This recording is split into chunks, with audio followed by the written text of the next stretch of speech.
Hello, guys. Welcome to another podcast of the Uncapped Indians. And tonight is a very special episode because we've got our first guest in the house, and we're going to straight go to the questions. Just that we have a few segments that are divided. One is about personal experiences, the second is about game insight, the third is about the fraternity, that is what is happening in international cricket.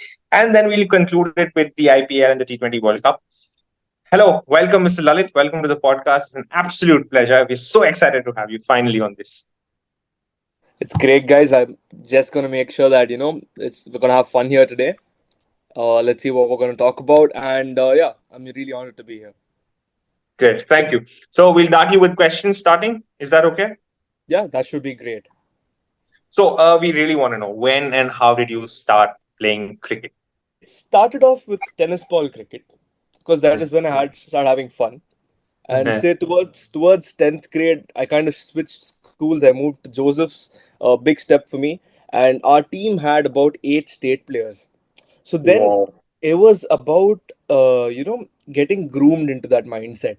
Yeah. So how do Yeah. these people train? And that is when an amateur who's like a cricket enthusiast who has passion for the game doesn't really perform in any match, but then just the usual passionate guy gets to play cricket, and then Yeah. being groomed there, being told that it's okay to fail, right? The entire Yeah. aspect is about to enjoy the game.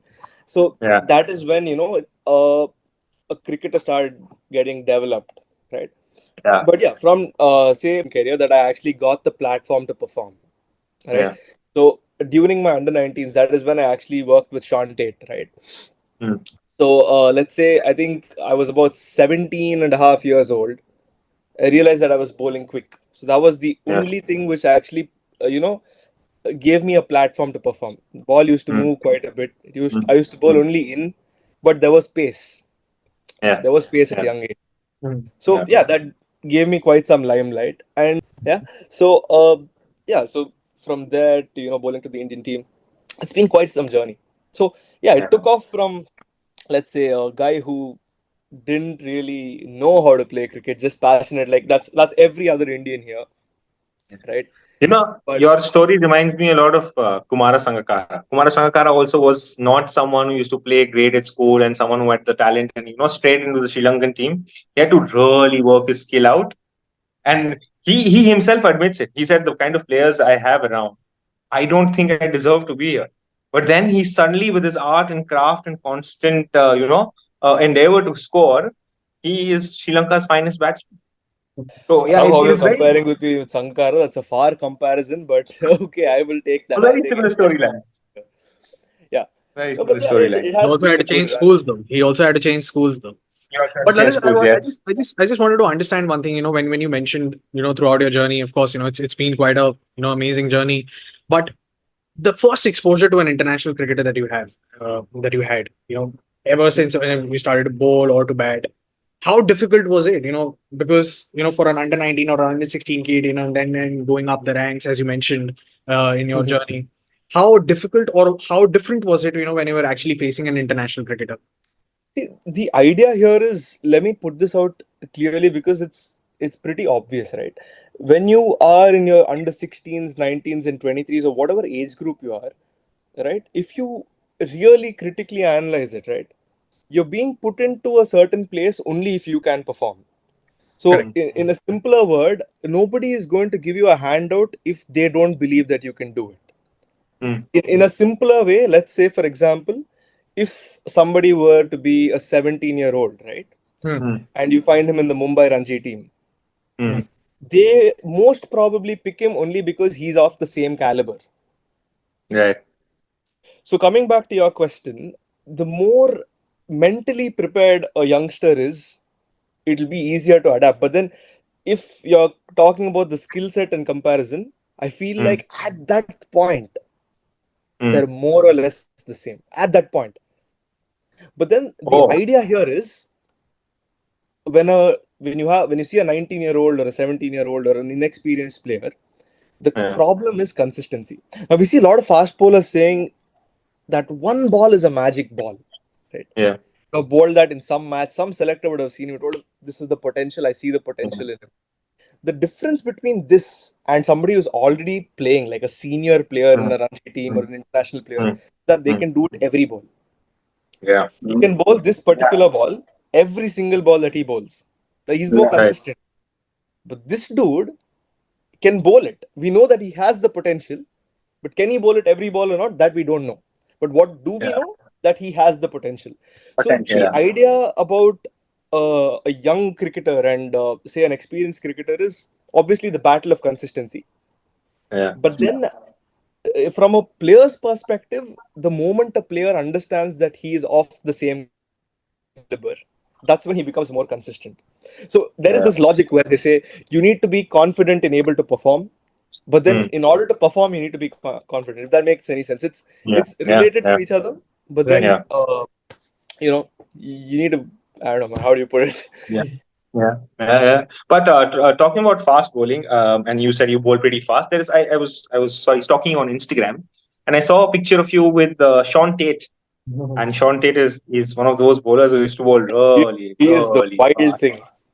Can you tell us about how your experience with Sean Tate was? Where was it, and like, how was it to learn from someone like This Sean was Tate? like a very old incident. So we had this what do you say, high performance camp for fast bowlers or something like that in Bangalore, where they picked a bunch of fast bowlers, and Sean Tate had come all the way from Australia, and I think there was Apurva Desai sir as well and Abhishek Nair sir as well. So Oh, the wow. idea was to groom a couple of fast bowlers and really get them technically sound for the season. So this was more like a pre-season camp. Right. So throughout the camp, we get to it was like about, I think, 8 or 9 day camp where it was more related to the technicalities of fast bowling. So I Mm. was obviously Mm. 17-year-old back then. So mere dimag mein, the only things I understood were like I had to finish hard, and there were a couple of biometric drills which we had to do to improve our position. The non-bowling arm, the way you take the loading. But then, though a lot of people and a lot of coaches kept on telling this, Sean Tate was some person who kept saying, even if you can't do any of this, it's just the ability to bowl fast. I mean, if you want to bowl fast, you just do it. I mean, for him, it's very easy Yeah. to say because if somebody's clocking Yeah. 160, I mean, it Yeah. obviously came naturally to him. But no, what he said was, though there are a lot of drills that a fast bowler can do to improve, Yeah. it ideally comes from the feel of bowling.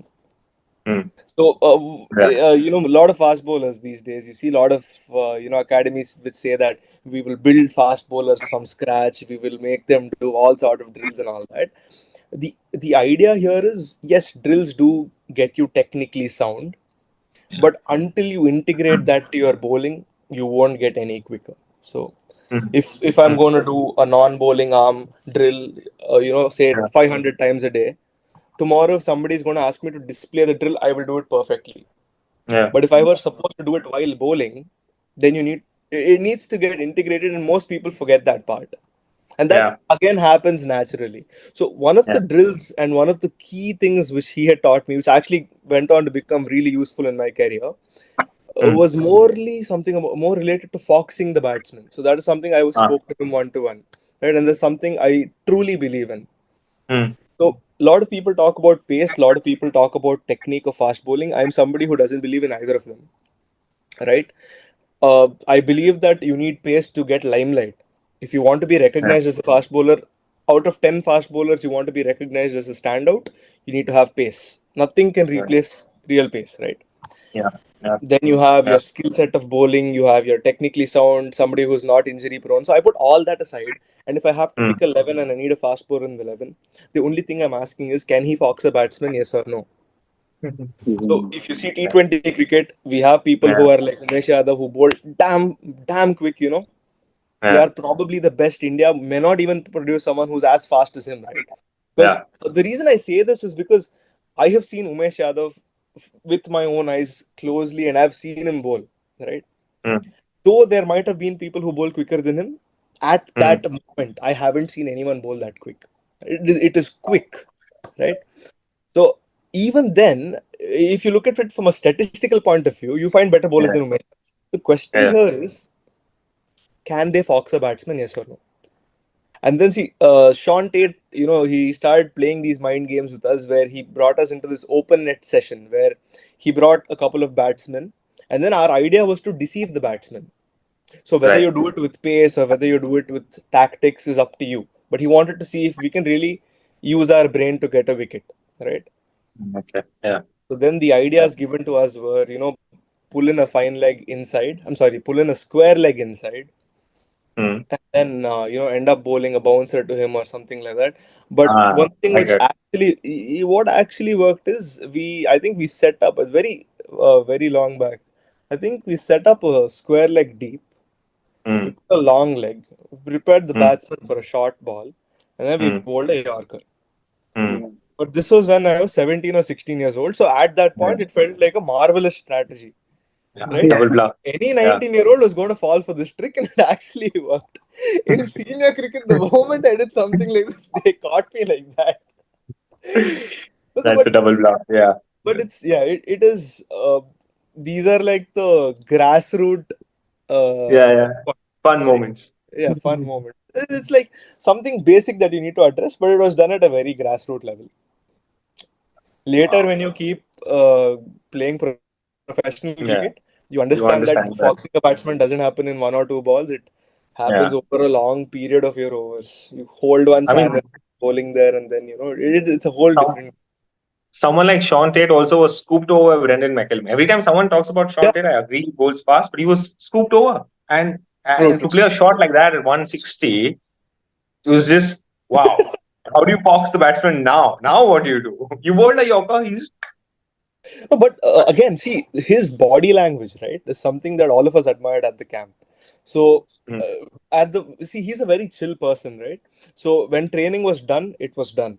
There is no Yeah. question related to cricket that he wants to answer. He's more Yeah. like a Yeah. relaxed person, right? So, Yeah. I was a vegetarian back at the time, and then me being a 16-year-old, 17-year-old, the only questions which I can ask is, "Sir, how can I improve pace? How can I get better?" And to be honest, he didn't really want to answer any of these questions. He wanted to really get to know us better, right? And Yeah. obviously, I'm too Yeah. young to really understand what's going on around me. But then, Wow. yeah, he took me to the gym, and then we did a couple of exercises, chest press and all that. And odd man, it took me 5 minutes to get out of there. It was too scary. Wow. But Wow. great So, human being, great human being.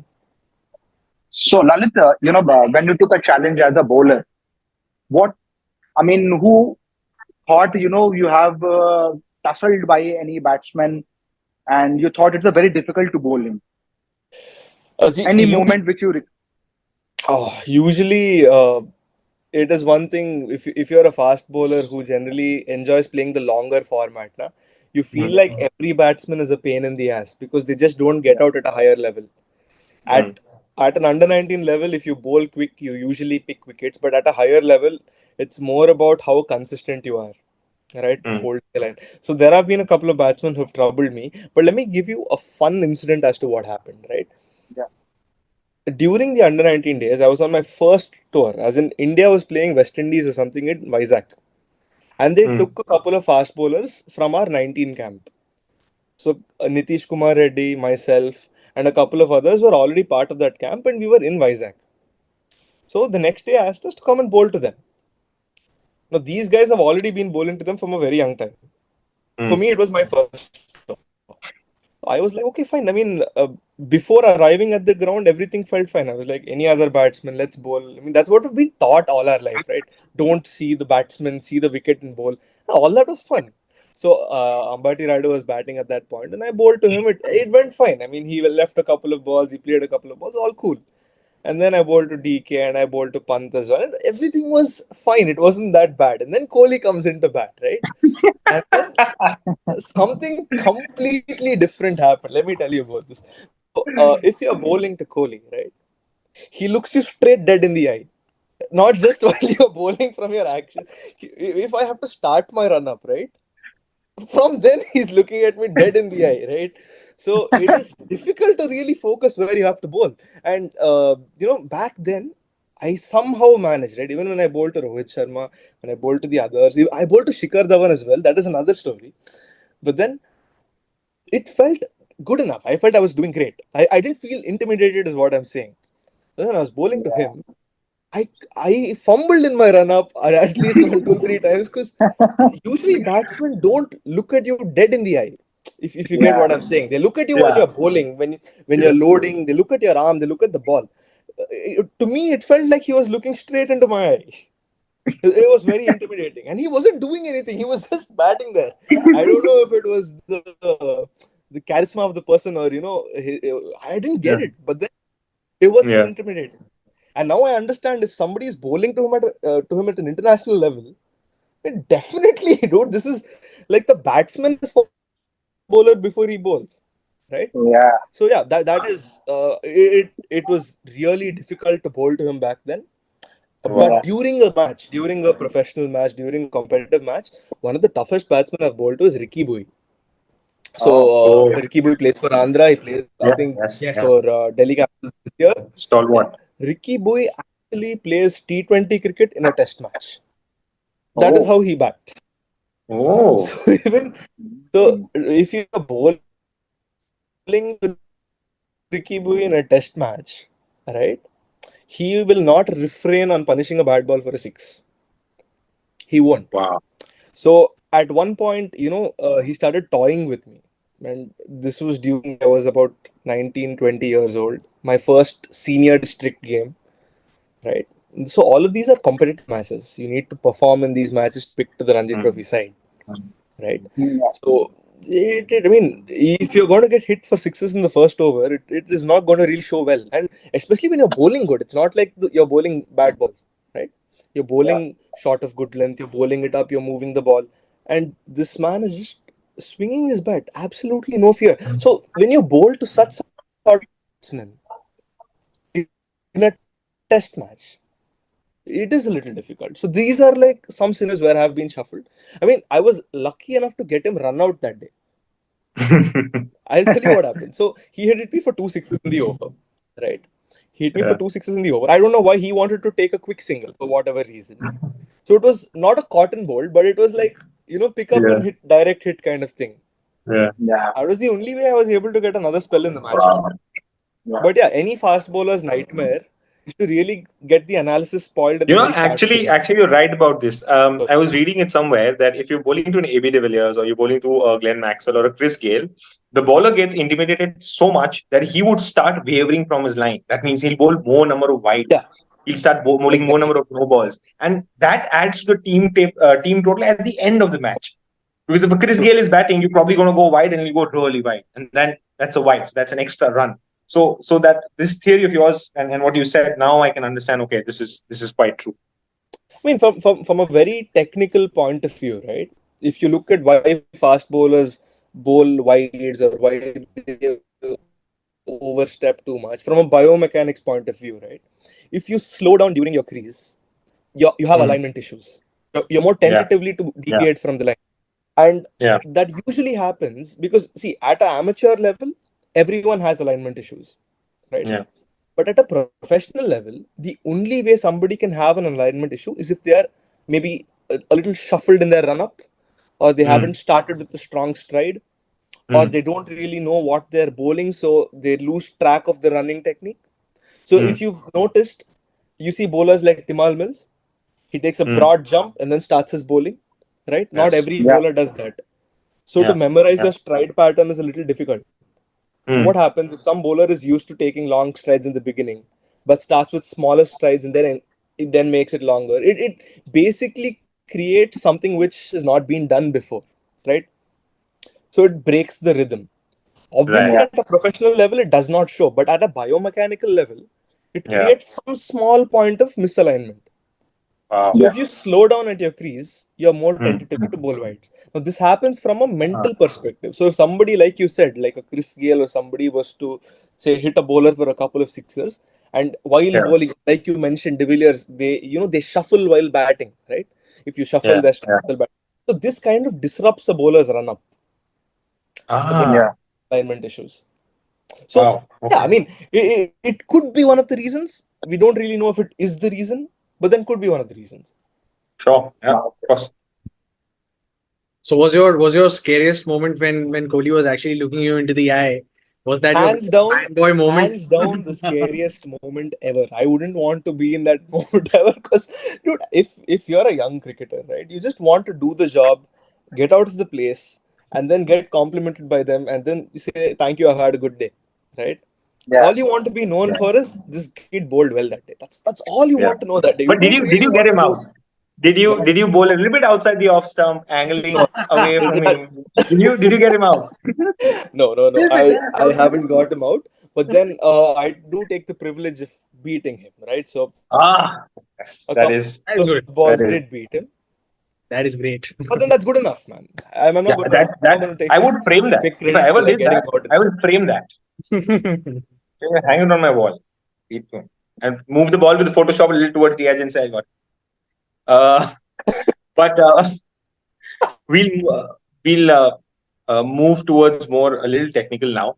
So another question was, what are a few unique data points that team analyze these days? Like something that you found like, oh wow, this is something new that they found out about a batsman or a bowler. Yeah, so basically the general form of picking teams, right? People used to do it like, okay, let's take the average, who's the top scorer, top wicket takers, and that's how you form a team in general, right? But then something recently that has really blown my mind is man-to-man marking. So a lot of people are going on head-to-head statistics. That is, say for example, if England is more likely going to play Mark Wood and say Sam Curran and a couple of other bowlers, then I would want a batsman who is technically sound enough to play them, right? So Yeah. irrespective of any batsman say being great, or like say somebody, for example, Abhishek Sharma is great, his strike rate is Mm, amazing, I would mm, definitely put him on the top of my 11. But if he's not going to play these particular bowlers well, and let's say yeah, somebody else's strike rate or somebody else's stats are more promising, then yeah. they're more likely going to go ahead with him. So the way data is compiled these days is that you have man-to-man marking done for each and every possible player. So let's take England's top 15 who are most likely going to be there, and another backup Mm, 15 reserves. mm. So they take the average of everything, they sit and decide as to who's going to play, who can be the possible thing. And this is even without adding factors such as the pitch or turn conditions or anything of that sort. Just man to man Oh, is one separate segment. So that blew my mind because, see, it is easy to form a team with normal statistics, taking an average and stuff. The moment you enter yeah, man to man marking, that just goes down the drain. yeah. Because even if That's this just guy is hitting one. 100 every match, but Yeah, if he's going to get out to a left arm spinner, let's say someone is going to get out to a left arm spinner, right? They won't play him. yeah, He won't even be yeah, in the 50. So that will yeah, really shock the crowd because I'm shocked. Because Abhishek yeah. Sharma not there in the squad is shocking. But if you get into the room and see what the stats are, then That's maybe yeah. you come Makes a by the difference. Yeah, that's so then, correct. yeah, Yeah. again, that is Wow. one thing. And another thing is, they really calculate the amount of time fielders take to reach the ball. That is another Oh, thing going on these days. So if somebody is an outfielder, somebody who stands, yeah, outside the 30-yard circle for majority of the overs, how much yeah. time does it take to reach the ball on an average? They're not even looking at direct hits anymore, man. They're looking at literally time taken to get to the ball. Absolutely great. This is in fact something that Virat Kohli also said once, that it's about that extra second now, that how much is it that you're actually going to take to actually reach the ball. So everyone's actually training for that extra second these days. I Yeah. mean, we never really know until we share the same dressing room with them. Yeah. It could seem like Yeah. bogus, could seem like this is what they're doing, but we never really know. Yeah. But coming to the man-to-man marking, recently we have seen a video where the Ashwin name, Australia has put all the bowlers' name, and in Ashwin's name there was a question mark. Anything like that comes to the man-to-man marking? See, if you're talking about West Indies wickets, those are rough wickets. I wouldn't necessarily say turning tracks, but they are rough wickets, producing a Mm, lot of drift. So if you were mm, to play somebody like Ashwin on that particular wicket, it could be beneficial for India. So mm. maybe the question mark is, would they play him in the squad? So if they do, then would we take Oh, counter attack? Okay, oh, okay, wow. okay. Coming to the next question, it's everybody very fascinated when uh, when the pitch creator comes. So I have a question: how to read a cricket pitch? How can it change the game? Any you have in? Yeah, so the basic thing is a lot of people have played a lot of cricket, right? So everyone Yeah, feels that, even you and I, right? When we look at a green wicket, we're like, okay, it might support a fast bowler. If you look at a correct, flat track, it correct. might support the batsman. That is just to an extent. Nobody really knows exactly what is going to happen. It's in simple language, it is unpredictable.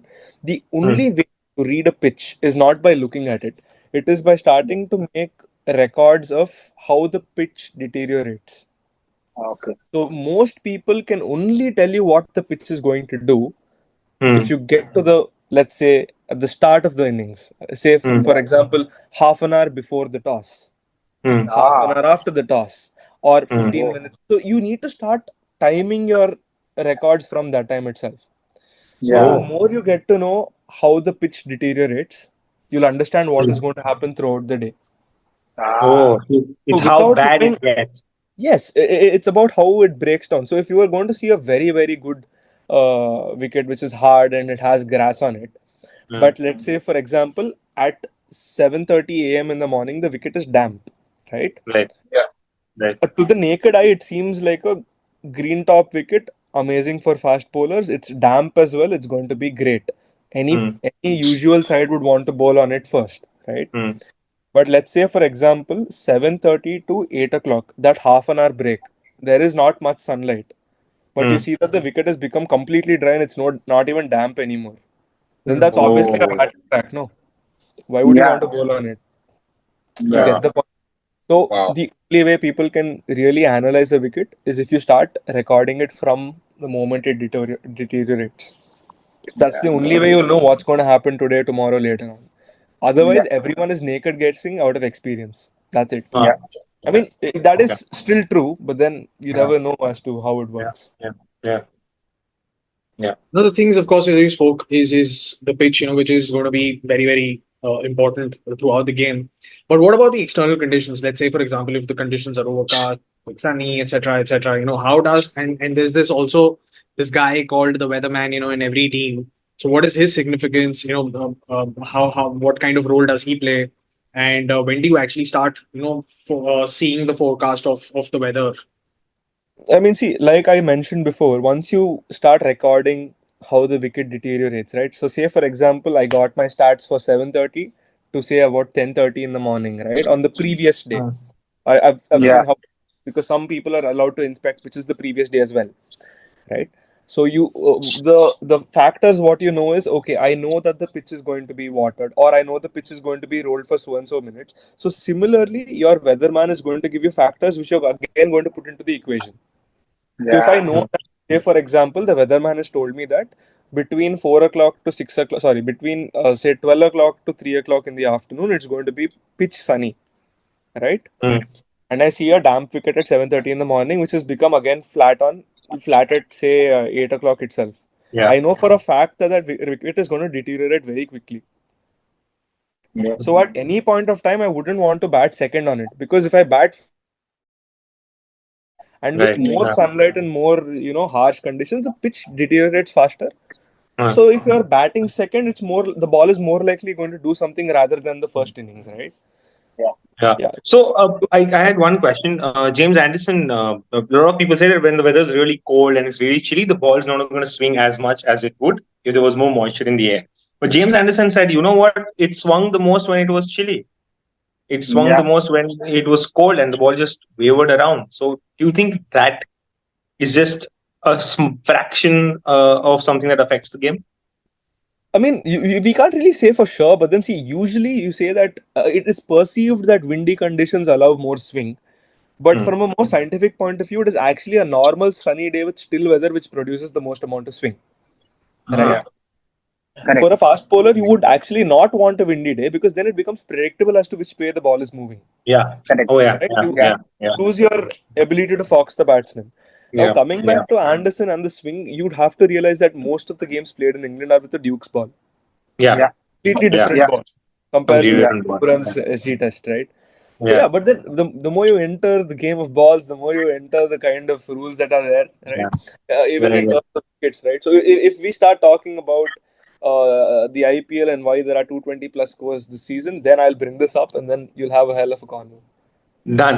I Yeah. remember something from the IPL and from this IPL, and since a few years we've been seeing. Do you think modern batsmen or bowlers approach failure, or not failure, but an obstacle, and says he's not getting a lot of runs or he's going for a lot of runs? Do they approach the game very, very differently now as compared to what it was a few years Yeah, ago? Earlier, you'd judge a batsman if he's scoring runs, and you would judge a bowler if he has the ability to take wickets or not, right? Today, the entire game is in such a way that you want a batsman to get out quickly, Yeah. but score more runs in the less amount of balls that he Yeah. plays. Yeah. And for a Yeah. bowler, you actually want him to be economical rather than being a wicket-taking bowler, Yeah. right? I mean, I'm not Yes. saying that that is Yes. what you need. See, if you were Yeah. to ask me, yes, I do need someone who like Chahal, who has the ability to pick wickets at the Yeah. cost of maybe going for runs, right? Yeah. I need one Yeah. among the bowlers to be like that. Back then, they wanted all five bowlers like him because wickets is what will get you a game. Today, I need Yeah. one bowler like that, but I need other four to back him with economy.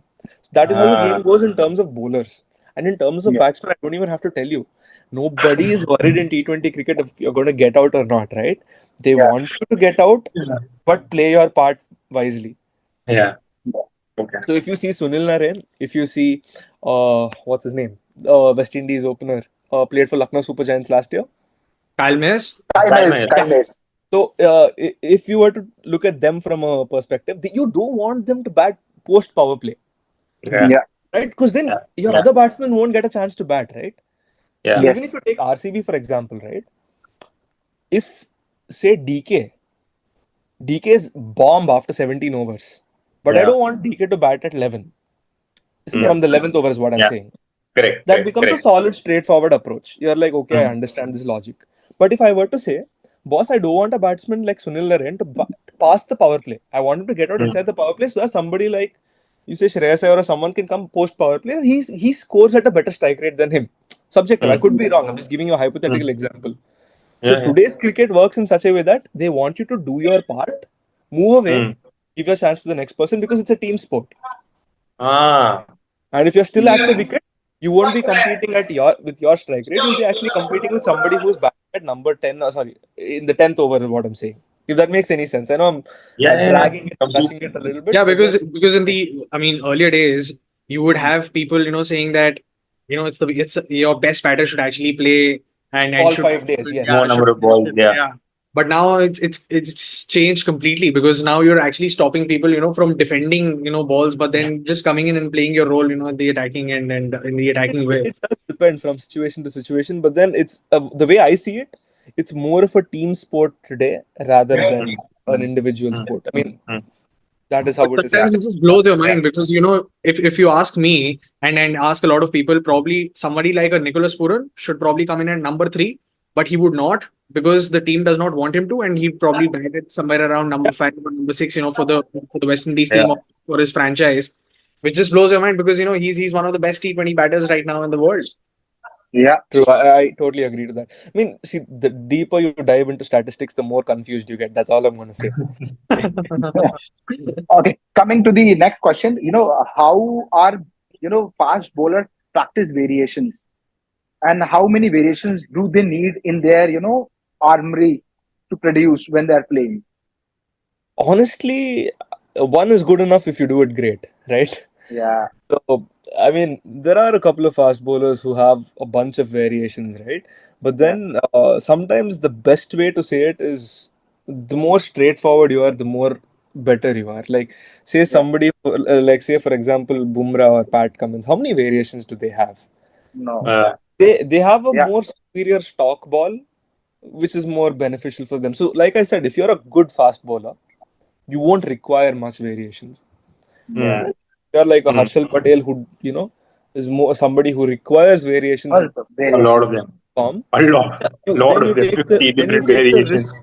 Then you take the risk of executing 4 variations. So the more Correct. complicated it gets, the harder it is. Yeah. If you can bowl Yeah. one ball, stock ball, it's good enough. I can bowl it 5 balls in an over. Great. Yeah. Bumrah can bowl 5 Yorkers in an over. He can bowl 6 out of 6. Yeah. Right? Yeah. As long as nobody is hitting him for that ball, he's safe. Yeah. Yeah. Just start So hitting sorry. yeah. Sorry, I was just reading about this knuckleball thing, okay, which has come from baseball, where you just push it from the knuckles Yeah, and the ball yeah. is slow on you. Is it very difficult to master that art? I'm just out of curiosity. Get like To be frank, it isn't hard to master. But then that being said, bowling a normal ball onto the pitch in an IPL game with that much of crowd is itself difficult, right? So most fast bowlers at the professional level can execute the best of knuckle balls right? Mm. But in a pressure situation, it's more about the mental ability to be able to do it. So, I mean, when they don't execute it, you feel like they haven't practiced enough, but that is not the Yeah. case. Yeah. It's Yeah. very, yeah, if you can absorb the pressure or not. That's it. Yeah. Yeah. Well, it's something that was really, really surprising, for me. Was I was watching an interview by Saurav Ganguly and Ricky Ponting, when they were playing when they are right now coaching Delhi Capitals. And what he said was that in their time, when they were 15 or 16, or when they would go to the academy, what they would be taught is that how to play a back foot delivery, probably, right fair under the chin, and, the correct Yeah. positions of, of defense. Today, people have just completely eliminated defense, right? And what Ricky Ponting said was that once we got onto the bus after the game, phrase someone like a JFM, would come to him and say, "Did you look at the defense that I played, the forward defense that I played?" So my question to you is that there is this. I mean, they've completely just removed the defense part, from the modern game. How is it that the modern game players or modern batters are now today approaching the game, and what are the different shots in their army that they're looking at? Because they're actually looking at scoring all over the ground. See, from today's perspective, right? A batsman is no longer concerned about, am I leaving the ball well? Is my stance great? Or is my technique great? In terms of technique, they're more focused on something called point of contact. So if I have a good head position and my point of contact is good, I can hit the ball at any given position. And the best example is AB de Villiers, right? So irrespective of the body stance, irrespective of the shoulders opening up or he opens up his stance, right? His head is still and his Still, point yeah. of contact is supreme. So even Rashid Khan, if you've seen him play that shot where he comes outside off stump and plays the Yorker delivery with like snake shot Yeah. or something Yeah. like that, He right? called it the snake shot. Yeah. Yeah, so it's not actually the stance or something which helps them do it, or the head position does help it. I won't say it doesn't because you see more of the ball, but it's all about the point of contact. So the more closer the point of contact, the more better your form is, which in generally gives you more power, right? Yeah. So if this is the ball, I ideally want to be hitting it here, but not hitting it far away, because then the power is taken away from the body, and I don't have good form while hitting the ball, right? Ah. So most players focus on point of contact, and the reason that they're doing all of this right now is today you don't have the same ball. You have a dual ball rule, which means that the ball won't reverse swing in a T20 game. Right. Yeah. So Yeah. I'm no longer supposed to have a side-on position. I'm no longer required to have a technically sound bat. Yeah, the only thing people are concerned now is, can I produce big shots? Can I hit all over 360? And that Yeah. happens mainly from point of contact and head position. That's it. Yeah. Yeah, so people are concerned on that right now. I mean, depends on their game, but yeah, that's what most people are focusing on.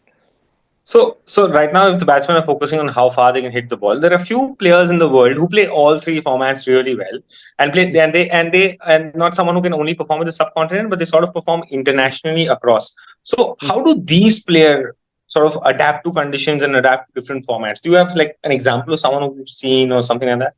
One thing which always surprised me, right? So I recently looked up a couple of stats. I recently started learning about this man-to-man marking, about head-to-head analysis and all. But one thing that's really pointed out is Cheteshwar Pujara, right? So a Yeah. lot of people say that he's a brilliant test cricketer, which I agree, right?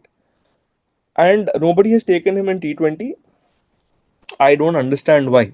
I mean, they say he's the pinnacle of test cricket, genuine person who you need to have in a test side, which I agree strongly. Yeah. But his exclusion from T20 is something which I don't understand. And I'll tell you this. Pujara scores most of his runs from boundaries. And that is Yeah. something people don't really understand. Yeah. In T20 cricket, you require someone who'll score boundaries, right? You don't require someone who'll get singles and doubles. But see, again, with Pujara, obviously he scores a boundary 1 out of 12 balls, maybe. A hypothetical example. Yeah. So I would look at players similar to Pujara, as in Mm. get runs out of boundaries and then see if they Mm. can score it quickly. Mm. That Yeah. is something I would do. But Wow. yeah, the more you look into it, the more crazy it gets. And I mean, yeah, Pujara obviously isn't the right example, but it's a hypothetical example which really, I was like, wait, why not? Yeah. Yeah. Why Yeah, not? you He played. mentioned, He Correct. played. yeah. He played for some time. Yeah. He played Yeah, IPL, so KKR, PL. answering your question again, if say for example Pujara had the ability, right, So if he's taking 16 to 18 balls to score a boundary in a test match, and he's doing it just because he wants to stay on the safer side, and he could do it without waiting 16 balls, then I don't see how you can't play him in T20s, right? Yeah. Yeah. If Pujara hits a boundary every 2 balls or 3 balls, I mean, that's great. Yeah. Perfect. Next year auctions are soon here. I hope they're listening. Pujara for the IPL. Yeah. My next question to you is, Lalit, that you obviously spoke about head position and all that, and then of course batters, getting into all that groove, and then now they're adapting, etc. Uh, there's this now technology, and now there's data, all of that to back up, and then everyone's there with so much of data now. First of all, uh, does that clutter your mind a little, when you're entering the field, and what Uh, are the kinds of Krishna, could you just repeat the question, please? I'm saying that with so much data, when you Mhm. enter onto the field these days, because everyone's being fed with a lot of data. So does Mhm. that really clutter your mind? Let's say, for example, we spoke about on one of our podcasts, when we spoke about Joss Butler, right? Mm. There was this so much data that he uses. Someone like Sanju Samson uses so much data as a captain. Rohit Sharma does that. Rohit Sharma. You also have, someone like MS Dhoni who probably doesn't believe in that much data. Just a 2 minute meeting is all he cares about, and then Mhm. he just goes onto the field, takes a lot of decisions instinctively. And with so much technology available, first of all, want to understand what are the kinds of technologies that are being used in cricket right now, and plus, uh, is that of any help? Because there's only so much that you can take when it comes to either batting or bowling as a human brain. Definitely, it's going to help you in some way or the other, right? You can't disregard what something is giving you. But then the problem today is that most data which is captured, you don't really know the significance of it, right? And I say this because, say, for example, if you were going to take, let's take Pujara again, for example, right? If we were to make Pujara play a 50-over game and ask him to bat in a certain way, which he would never bat in his entire life, and then you take those stats and then put it into the test match stats and say because his scores here are not great, we're not going to put him in the squad, then that doesn't make sense because the conditions under which the player has been playing is completely Yeah. not suitable. So Yeah. the kind of data which you're supposed to be picking is something which you need to see. And the problem what arises here is, how do we know that you're not supposed to take these stats? Because you have 11 Yeah. players in the team, Right. Yeah. Yeah. and I don't know if somebody's morale was down that day. Like, say, for example, if what if Bumrah was not feeling good for a series, right? Let's just say his mood was low, he didn't feel confident enough, and he had a bad series, right? And if you take those stats and then say, we're not going to pick him for the next tournament because he did bad or his stats weren't promising, that would make absolutely no sense. So yeah, today there is so much data, so you need to understand what data to pick, what to disregard, and that's where the human factor comes in. That's where you have experts. That's why you have Gautam Gambhir. That's why you have MS Dhoni. That's why they're there, because they know what data, what stats can be taken, and they know the way around stats. So if you and I, if Dwanil and I were supposed to say, I feel like, let's pick Abhishek Sharma for the World Cup. It's Okay. absolutely in prime form, and then it's evident, right? Everyone can see that. But Yeah. then let's say Yeah. somebody wants Jaiswal over Abhishek Sharma because Mm. they know that Jaiswal is supposed to play in a certain way for Rajasthan Royals, which is not really his actual game. But then the whatever is required, like, say, let's take a hypothetical example, right? If Jaiswal has to score 12 runs in the power play without losing a wicket till over 7, that's his task, and he does it great, Yeah. right? But at Rajasthan Yeah. Royals, if his task was, say, for example, score 14 runs in the power play till the sixth over, doesn't matter if you get out by over 3. That's a completely different task given to the batsman, right? Yeah. So Correct. Yeah. that would definitely bring his stats down. Yeah. Yes. Yes. So how Yes. would you judge him based on that? So if Yeah. Rohit Is that Sharma one of wants the him to reasons play why in a even certain Rico way, couldn't make it to the cut? see, that way being said, I felt like Hardik Pandya was one of the greatest batsmen in a middle order that I saw this IPL, right? Yeah. I haven't seen any batsman this IPL time the ball better than him. Yeah. And his Yeah. point of contact was Yeah. supreme. He was nowhere near the ball, but he was still able to hit it for like really huge sixes. That shows you that the man is capable of doing something really great. Yeah. Yeah. So if my game plan is, say, for example, I require someone between over 17 to 20 to come and hit, say, about 7 to 8 sixers, right? I would back on Hardik Pandya. Yeah, If Hardik 100%. Pandya is already Correct. there in the 11, then I can't play DK, right? Yeah, You get the point. So you yeah, need to make space for people. It needs to be a team game. And the more I analyze it, you start to understand that okay, this could be a possible reason as yeah, to why certain players are picked over the others yeah, despite their stats in the IPL. yeah. But I genuinely agree. You need Hardik Pandya. He's someone who can turn a game around on its head in a matter of span, like 2-3 overs. He's got you in the game. Yeah, I agree. So sorry. One more question. If a bowler, if a team has a matchup for a batsman, let's say Sunil Narayan, okay, batting, you have a matchup. You'd probably get in a left arm spinner or someone who's going to ball short. Okay, that's my matchup. But at the same time, the batsman also knows that this is my matchup. Mhm.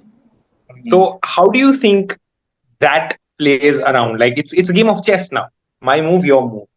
Do you think Yeah, that but sort of see, the idea is again, even though you know that this particular bowler is going to bowl to me, right? yeah What are the chances that you still can execute it? Like, say, most people, right? What they do is they have this perspective where they shouldn't bowl a left arm spinner to a left hand batsman, correct, right? You've seen correct, that yeah, throughout the yeah, IPL.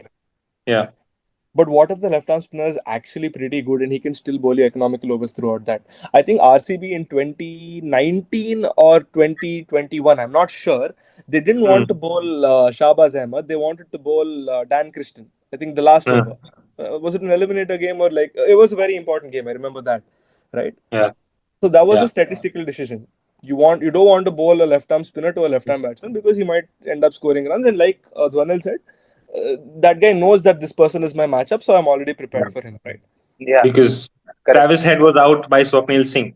Travis Head left arm, Hmm. Swapnil Singh left arm gets the Exactly. wicket out. No, at the end of the day, what I'm trying to say is that Hmm. those stats might tell you that this particular bowler will have a better chance at picking the wicket, or this particular bowler can win you the game, Yeah, right? But yeah. sometimes you really need to trust if I want to bowl The this bowler, the despite ability. knowing. See, it's like this. Today, RCB had 1% chance of qualifying, right? They still Yeah, qualified, Yeah. right? yeah. So, like Yeah. your stats might say that 50% this guy might get belted, 90% he might get belted. But if he's a pure bowler, right, his job itself is to bowl well. You never know, stats might change. So, So the simpler uh, way to say it is stats is something that you're judging people based on their past, right? yeah. Not their present. That's Yeah. the best way to say things about stats. So my next question to you is going to be a little detailed. It's a long question, so sort of pay a little bit of you have to give it a little bit of attention. Who All will right. win this year's IPL? Very great question. No, like I said, right, I am a hardcore Bangalore fan, right? I am Oh, two biased. Bangalore fans in the house now. I am biased. I will not give you any any answer from my brain, right? My heart says RCB. I've always been with this team, and yeah, if you're gonna ask me, I'll say RCB, dude, because this is the What does your comeback brain of the say? season. What does your brain say? I'm not gonna say that today. Not today. Not until the Not until the IPL is match. over. Okay, fair enough. Fair enough. I will give it to But RCB fans. It is your you moment. spoke about, of course, you spoke about RCB and they had 1% chance in it. But one thing that really surprised me in the IPL is, of course, you spoke about that also. The scores of 260, 270, and Ashwin in one of his podcasts mentioned that maybe in 3 or 4 years you're going to see 350 as well, right? So you never really know. So what is it that, first of all, in the first season or maybe the first half of the IPL, you saw so many big scores, and now you're slowly coming back to maybe a I'll 180. tell you what. I know Dwanil is a person who believes on stats. I've always seen your podcast, and I see that a lot of stats are coming out from him, right? So let me tell you something. Between the starting year of the IPL to I think about 2018, you had about 27 occurrences of this 220 plus score, Hmm. roughly about that much, right? Yeah. You put last season and this season, and you have 17 scores already. Okay, Yeah. and this is mid of this year season. I didn't even calculate it from past the season. And if you notice something, why is it like this, right? Ashwin, a couple of others, Irfan Pathan, they say that it's a dual ball rule. You have that dual ball, it eliminates reverse swing. Fast bowlers no longer can produce swing. It becomes easier to hit, which is it's true. I'm not denying it. What has been missed out is post 2019. You had this thing in if you look up the ICC's playing conditions, right? Under Rule 6.5, you'll see something called ban on PVA and other adhesives in making pitches. right? So PVA is like a kind of glue, which everyone knows obviously, and any sort of other adhesive that is used, it basically holds the pitch a little tighter, which means Okay. in terms of deterioration, it will deteriorate little slower than the usual. Now they removed that PVA. They removed PVA so that pitches are fair. You don't want any bias in making pitches, which is Yeah. fair. I agree. But Understood. when you ban PVA completely, from an organizational point of view, right, and from an operations point of view, if I were say in some X ground of any Yeah. country, somebody says you have to host this very important match, which is you will be penalized 2 points and you will be cut if your pitch is not good. So from an operational point of view, I'm like, you know what? The only way my stadium can make more money or my association can make more money is if I just make sure that the game goes smooth. What am I going to do? I'm going to make a nice flat hard track, which is not going to behave in any way for the next 40 overs or 50 overs. It is even playing conditions for both sides. Yeah. आपस में झगड़ो मेरे को कुछ नहीं. So that is what has happened. Most pitches Yeah. today, right, in India, Wow. they're more or less hard tracks. I won't say flat tracks, hard tracks. So you might as well have the same batting surface and consistency in the surface throughout the 40 overs, whether it's the first innings or the second innings. So that basically again doesn't impact much on batsmen. It actually hurts the bowler again. Yeah. Correct. Because Ekto, you're not giving him the reverse swing option. Now you're not giving him a good pitch to bowl on. Right? So if PVA is allowed, right? I'm not saying completely allowed. There should be some regulation on it. But if it's Yeah. allowed, then you have the ability to take risks and design proper pitches, either a turning track or like say, subcontinent wickets and all that. And then that could help bowlers in any way. And this Yeah. is if you want to mitigate around the rules. But like if you quote Ashwin, right, something very nice Yeah. that he said, and I truly believe it. Why does the bowler have to say which hand he's bowling in? Why does the bowler have to say which guard he's taking? Because I see batsmen playing switch hit. They intimidate the bowlers, right? Yeah. What benefit does it give you by knowing which hand is he going to bowl from, which side is he going to bowl from? If you want to make it a fair game, take the rule off. Yeah. Take It do is Mankad also. never Mankaning fair should be game. It's a allowed. batsman's game. Mankaning is allowed then. I think it's a fair move. Yeah, I mean, no, I mean, yeah, mankading should be out, but what I'm saying is, usually you take a guard, right, over the stumps or around Yeah. the stumps. Yeah. Yeah. Yeah. No stumps. Yeah. If you Yeah. stop telling the batsman which side you were going to bowl from, that is That'd be what I'm funny. talking about. So I mean, That'd be it's really fair enough. funny. If a batsman is allowed to switch sides, right, this should be allowed as well. But yeah, this is an extreme end of changing rules. You know, Andre Ideally, Russell did that. I remember it. He started running, took his markup, suddenly slowed down and then bowled the ball.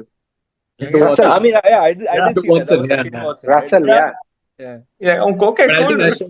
think Ashwin was a little upset that it happened to him when David Warner played right-handed in that series. When they Yeah. played. That is true. I mean, yeah, see, bowlers are, I mean, it's more like a batsman's game today, and that's why you can see 220 plus scores really piling up.